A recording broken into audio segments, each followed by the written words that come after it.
ہو رہے ہیں. یہ نہ دیکھنے کے تانے ہیں، یہ نہ دیکھنے کے تانے. جب کوئی دیکھ لیتا ہے تو جو تانے ختم ہو جاتے ہیں. تو جو کچھ تو نے دیکھا ہے تھوڑا سا ان کو بھی دکھا دے، تھوڑا سا ان کو بھی دکھا دے. تو جب یہ بات سنی نا تو پھر حضرت یوسف علیہ السلام کے قدموں میں گر پڑی. کہنے لگی مجھ سے تو جو غلطی ہونی تھی ہو گئی، اب آپ کریم ہیں، آپ نبی ہیں، آپ ایک بات میری مان لیں. آپ نے فرمایا کیا؟ تو آپ نے عرض کی، زلیخا نے عرض کی کہ آپ ایک دفعہ ان عورتوں کے سامنے سے گزر جائیں اور گزرتے ہوئے اپنا مقام پلٹ دیں تاکہ جو کچھ میں نے دیکھا ان پر بھی جھلک پڑ جائے، یہ بھی ایک جھلک دیکھ لے، بس یہ کہتی ہوں. تو آپ نے فرمایا ٹھیک ہے. ساری دانشور عورتیں مصر کی آ جاتی ہیں اور زلیخا نے دعوت دی، ساری آ گئی. جب ساری آ گئی تو سب کو چھٹیاں بھی دے دی اور پھل بھی دے دیے، چھٹیاں بھی دے دی اور پھل بھی دے دیے، اور حکم دے دیا کہ جب میں کہوں کہ ان کو کاٹو تو پھر پھل کاٹنے شروع کر دینا. اور ادھر سے یوسف علیہ السلام کو عرض کی کہ آپ ان کے آگے سے گزرے. اب یوسف علیہ السلام جب آگے سے گزرنے لگے تو حکم ہوا کہ آپ پھل کاٹنے شروع کر دے. اب وہ مصر کی عورتیں جو تھیں انہوں نے پھل کاٹنے شروع کر دیے. ہاتھوں میں پھل ہیں، چھریاں ہیں، اور قرآن کہتا ہے کہ وہ پھل کاٹ کے گر گئے. چھریاں چلتی رہی، انگلیاں کٹتی رہی، انگلیاں کٹ کے گر رہی. کسی عورت نے چیخ نہیں ماری، حالانکہ ہاتھ میں چھری جا رہی ہو تو آدمی بے ساختہ چیخ مارتا ہے. درد ہوتی ہے، درد کی شدت ہوتی ہے، اور قرآن کہتا ہے کہ کسی عورت نے چیخ نہیں ماری، کوئی عورت روئی نہیں. ان کے سامنے سے یوسف علیہ السلام گزرے، ان کے پھل کٹ کے گر گئے، چھریاں چلتی رہی، انگلیاں کٹتی رہی، خون رستا رہا، مگر کسی عورت نے چیخ نہیں ماری، کوئی عورت روئی نہیں. اور جن کے سامنے یوسف علیہ السلام کا دیدار ہو ان کو تو درد کا پتہ نہیں چلتا، اور جس کی گود میں زہرا کا بابا ہو اس کو پھر کیسے درد کا پتہ چلے گا؟ میں نے قرآن سے دلیل دی ہے، جس سے قرآن سے، کہ قرآن تو یہ کہتا ہے کہ وہ چھریاں چلتی رہی، خون رستا رہا، پھل کٹ کے گر گئے، مگر چھریاں چلتی رہی، کوئی عورت روئی نہیں، کسی عورت نے چیخ نہیں ماری. ان کے سامنے یوسف علیہ السلام کا دیدار تھا، کسی کو تکلیف نہیں ہوئی. اور تم کہتے ہو کہ صدیق اکبر، تم نے صدیق اکبر کا مقام و مرتبہ مصر کی عورتوں سے بھی کم کر دیا، مصر کی عورتوں سے بھی گھٹا دیا. ارے میں کہتا ہوں کہ ابو بکر صدیق کی پوری جان پہ چلی جاتی تو صدیق اکبر روتے نہیں بلکہ مسکراتے ہوئے جاتے اور لوگوں کو یہ سبق سنا کے جاتے، سبق دے کے جاتے کہ اگر ہزاروں جانے بھی ہوئے وہ صفا پر قربان کرنے کے لیے تیار ہیں. تو پھر روئے کیوں؟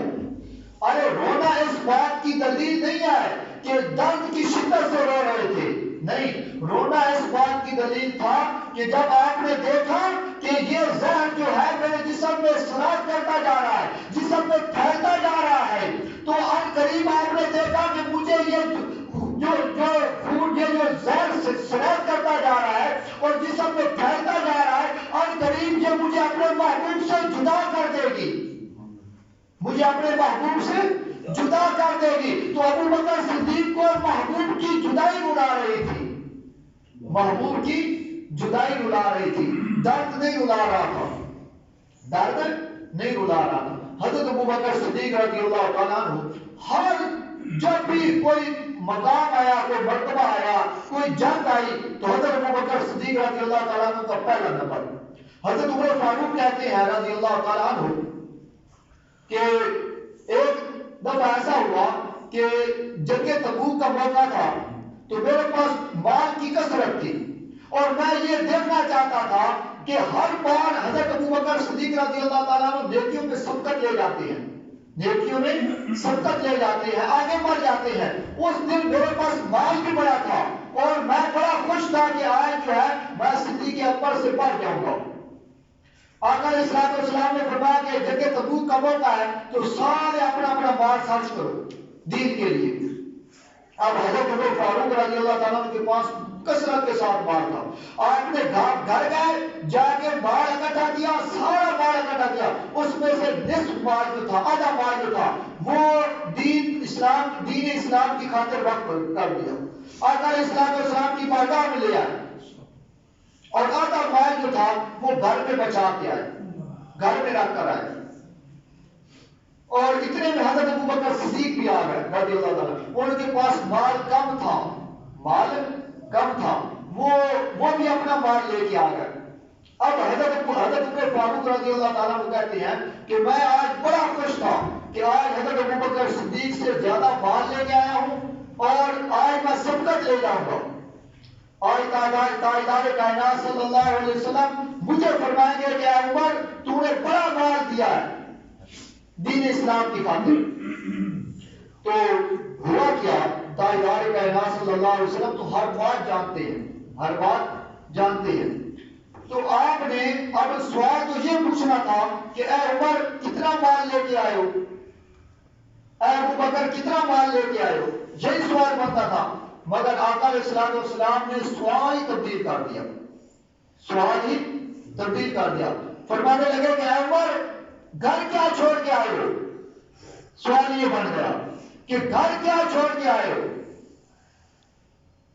اب ایک آدمی کے پاس بہت زیادہ مال ہو, لاکھوں روپے ہو, اور وہ لاکھوں روپے میں سے 100 روپے یا 200 روپے دے دے, تو ایک تو وہ, اور ایک آدمی کے پاس صرف 10 روپے ہیں اور وہ 10 روپے سارے ہی قربان کر دے. تو ایک تو یہ مال تو اس نے زیادہ دیا جس نے 200-300 دے دیا, لاکھ میں سے 200-300 دے دیا, اور ایک کے پاس صرف 10 روپے, تو اس نے کہا کہ میرے 10 روپے ہی دین کے لیے قربان. تو فرق ہے نا. تو حضرت عمر فاروق رضی اللہ تعالیٰ کے پاس بڑا مال تھا, آپ نے آدھا مال دین کے لیے وقف کر دیا, اور آدھا مال جو ہے وہ گھر بچا کے آئے. تو آقا علیہ السلام نے یہ نہیں پوچھا کہ کتنا مال لے کے آئے ہو, نہیں, فرمایا کہ گھر میں کیا چھوڑ کے آئے ہو. تو جب یہ سوال کیا نا کہ گھر میں کیا چھوڑ کے آئے ہو, اسی وقت حضرت عمر فاروق رضی اللہ تعالیٰ پہلے ایسے کھڑے تھے کہ آج میرے پاس مال زیادہ ہے, آج میرا نفر ہوگا. تو جیسے ہی آقا علیہ السلام نے سوال پوچھا نا کہ اے عمر گھر کتنا چھوڑ کے آئے ہو, تو فوراً ایسے ہو گئے, بھائی اب میرا کام جو ہے نا وہ بڑھنے والا نہیں ہے. فوراً سر نیچے جھکا لیا اور عرض کی کہ یا رسول اللہ صلی اللہ علیہ وسلم, میں نے مال کے 2 حصے کیے ہیں, اور آدھا مال جو ہے وہ گھر چھوڑ کے آیا ہوں, اور آدھا مال جو ہے وہ آپ کے دین کے لیے قربان کر رہا ہوں, دین اسلام کی خاطر. تو فوراً حضرت ابوبکر صدیق سے بھی یہی پوچھا کہ ابوبکر بتا گھر میں کیا چھوڑ کے آئے ہو. بے شک مال کم تھا, مگر جب پوچھا نا کہ گھر کے لیے کیا چھوڑ کے آئے ہو, تو اسی وقت جواب دیتے ہیں کہ یا رسول اللہ صلی اللہ علیہ وسلم گھر میں اللہ اور اس کا رسول چھوڑ کے آیا, کچھ بھی نہیں چھوڑ کے آیا. میں نے کہا کہ 10 روپے تھے تو 10 ہی دے دیے, تو کچھ بھی اپنے پاس نہیں رکھا. عمر فاروق کے پاس زیادہ مال تھا, آدھا مال گھر رکھا, آدھا مال لے کے آئے. ابوبکر صدیق رضی اللہ تعالیٰ عنہ سے پوچھا کہ کتنا مال لے کے آئے ہو, یہ نہیں پوچھا گھر میں کیا چھوڑ کے آئے ہو, گھر میں کیا چھوڑ کے آئے ہو. تو عرض کرنے لگے گھر میں اللہ اور اس کا رسول چھوڑ کے آیا, مال سارا دے دیا مگر گھر میں اللہ اور اس کا رسول چھوڑ کے آیا. جب یہ جواب دیا نا تو اسی وقت جبرائیل آ گئے, اور حضرت ابوبکر صدیق رضی اللہ تعالیٰ عنہ نے اپنے کپڑے بھی دے دیے, اور لباس جو تھا وہ ٹاٹ کا لباس سلائی کر کے پہن لیا, اور جبرائیل آئے انہوں نے بھی وہی لباس پہنا ہوا تھا ٹاٹ کا. تو آقا علیہ السلام نے فرمایا کہ جبرائیل یہ کیا ہے. تو جبرائیل عرض کرتے ہیں کہ اللہ پاک نے فرمایا کہ آج جو ابوبکر نے لباس پہنا ہوا اس کی ادا اتنی پسند آئی ہے کہ سارے فرشتوں سے فرمایا کہ یہی لباس پہن لو. اور جبرائیل نے عرض کی کہ یا رسول اللہ صلی اللہ علیہ وسلم میں اس لیے آیا ہوں کہ اللہ پاک نے حضرت ابوبکر صدیق کو سلام بھیجا ہے, اور اللہ پاک فرما رہا ہے کہ میرے ابوبکر سے پوچھو کہ کیا مجھ سے راضی ہے. یعنی اس حال میں, اس فقر میں, اس غریبی میں, ان کے گھر میں کچھ بھی نہیں ہے, اللہ اور اس کا رسول چھوڑ کے آیا، گھر میں کچھ بھی نہیں چھوڑ کے آیا، تو کیا اس حال میں تو راضی ہے؟ تو جب آقا علیہ السلام نے پوچھا نا حضرت ابوبکر صدیق سے کہ رب فرما رہا، رب نے پیغام بھیجا، سلام بھیجا، اور رب فرما رہا کہ اس حال میں تو راضی ہے، تو حضرت ابوبکر صدیق کی چیخیں نکل گئی اور کہنے لگے کہ یا رسول اللہ، میں اپنے رب سے راضی ہوں، میں اپنے رب سے راضی ہوں، میں اپنے رب سے راضی ہوں۔ ارے سارے کام ہم کرتے ہیں رب کی رضا کی خاطر، کرتے ہیں کہ نہیں کرتے؟ سارے کام ہمارے ہوتے ہیں رب کی رضا کی خاطر کہ رب راضی ہو جائے۔ تو آج اللہ پاک فرما رہا ہے کہ ابوبکر سے پوچھو کہ اپنے رب سے راضی ہے یا نہیں ہے؟ اپنے رب سے اللہ پوچھ رہا ہے کہ ابوبکر تو اپنے رب سے راضی ہے یا نہیں؟ تو اسی طرح علامہ اقبال نے کہا تھا کہ خودی کو کر بلند اتنا کہ ہر تقدیر سے پہلے خدا بندے سے خود پوچھے بتا تیری رضا کیا ہے، بتا تیری رضا کیا ہے۔ تو حضرت ابوبکر صدیق رضی اللہ تعالیٰ عنہ نے اپنا اتنا مال خرچ کیا، اور جب بھی دین کے لیے ضرورت پڑی مال کی، حضرت ابوبکر صدیق نے زیادہ مال خرچ کرتے، سارا مال خرچ کر دیتے، اور آقا علیہ السلام نے فرمایا کہ میں نے سب کا قرض ادا کر دیا ہے، سب کے احسانات پورے کر دیے ہیں برابر، لیکن ابوبکر صدیق رضی اللہ تعالیٰ عنہ کا جو احسان ہے، جو انہوں نے مال خرچ کیا ہے، وہ صرف اللہ ہی پورا کر سکتا ہے، وہ قیامت والے دن پورا ہوگا۔ حضرت عمر فاروق رضی اللہ تعالیٰ عنہ، ایک دن ایسا ہوا کہ ام المؤمنین حضرت عائشہ صدیقہ رضی اللہ تعالیٰ عنہ، رات کا وقت تھا، اوپر دیکھا تو ستارے چمک رہے تھے، ستارے چمک رہے تھے، تو عرض کرنے لگے کہ یا رسول اللہ، عرض کرنے لگی کہ یا رسول اللہ صلی اللہ علیہ وسلم، یہ جو اتنے ستارے ہیں، ان ستاروں جتنی نیکیاں کسی کی ہے؟ تو آقا علیہ السلام نے فرمایا کہ میرے عمر کی نیکیاں ستاروں سے بھی زیادہ ہیں۔ تو خاموش ہو گئی، کہتی ہیں کہ میری تو آرزو تھی کہ میرے باپ کا نام لیا جائے گا ابوبکر صدیق کا، مگر جب عمر کا نام سنا تو چپ کر گئی، خاموش ہو گئی۔ تو آقا علیہ السلام نے فرمایا کہ اے عائشہ خاموش کیوں ہو گئی، چپ کیوں کر گئی؟